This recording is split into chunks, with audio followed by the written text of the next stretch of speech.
Thug life. Kamal Haasan's film definitely needed more life. Late in this sprawling and disappointingly inconsistent gangster saga, the male protagonist, badly wounded, asks a doctor about the exact nature of the injection that she is about to administer. She lets on that the fluid in the syringe is a sedative guaranteed to lull him to sleep. Mani Ratnam's thug life may not be as soporific as that, but large swaths of it could certainly have done with targeted shots of stimulants. Thug life isn't quite the kind of film that you expect to be a huge disappointment. In an era in which skepticism, even trepidation, precedes the decision to watch a movie that has blockbuster aspirations, a Mani Ratnam movie, no matter what genre it belongs to, is usually an exception. It generates both anticipation and excitement. You expect the world from Thug Life, especially because it is the first Mani Ratnam-Kamal Haasan collaboration since the duo delivered Nayakan, a film that remains a benchmark for Indian gangster dramas, as well as owing to the cinematic riches that were on full display in the writer-director's last project, the two parts of Ponniyin Selvan. Thug Life is no patch on either Nayakan or PS. It delivers adrenaline rushes only in dribs and drabs. Expectations are raised by a stylized introduction, with Kamal Haasan doing the Hindi dub himself in a gravelly voice that goes well with the ambiance of the film. It has the protagonist Rangaraya Sakthivel declare, as silhouettes of armed men advance towards him, that he is engaged in a lifelong battle against the specter of death. Likening himself to a yakuza, he says, "Yamraj aur meer beech ki kahani hain." No, this isn't Bergman. There is no room here for the free-flowing cinematic conceit of a medieval knight taking on a spectral personification of death at a game of chess. Everything that Thug Life mounts, its broad themes center on fraternity, fealty and bad faith, is outright literal. Within the limitations of its what you see is what you get construct, the film does manage to occasionally spring to life, thanks to the technical virtuosity that Ratnam informs the Enterprise with.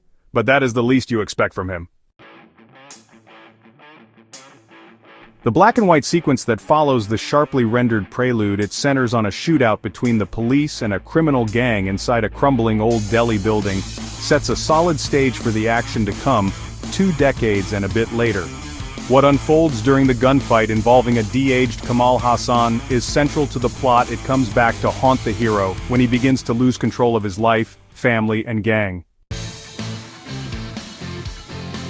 The first half of Thug Life lives up to the promise for the most part as it resorts to unconventional lensing, editing and bright directorial touches to tell a story of power, betrayal and vengeance, buoyed by bravura performances from Kamal Haasan and Silambarasan TR. Kamal Haasan is a combination of fire and ice. Silambarasan TR brings strong screen presence and intense energy to bear upon his role, but barring these two central figures, the characters are rather sketchily etched. Despite the erratic plotting, Joju George as a surly gangster, Trisha Krishnan Abarami and Nasser as the protagonist's elder brother and one-time guardian do find their places under the sun. Rajshri Deshpande, in the guise of the silent suffering sister of a Delhi mafia don, has only a handful of scenes, mostly with outspoken lines, and yet makes her presence felt. Post-interval, Thug Life plummets precipitously, lurching from one awkward scene to another when fraternal ties begin to fray, and a revelation and a mistress combine to drive a wedge between a mentor guardian and a trusted lieutenant, an orphaned boy raised with love and care. "Madam, I am your only Adam," says Sakthivel to Indrani, a woman he mistakes for Amaran's long-lost kid sister, and proceeds to make her his mistress to the obvious and repeatedly expressed chagrin of his wife, Jiva.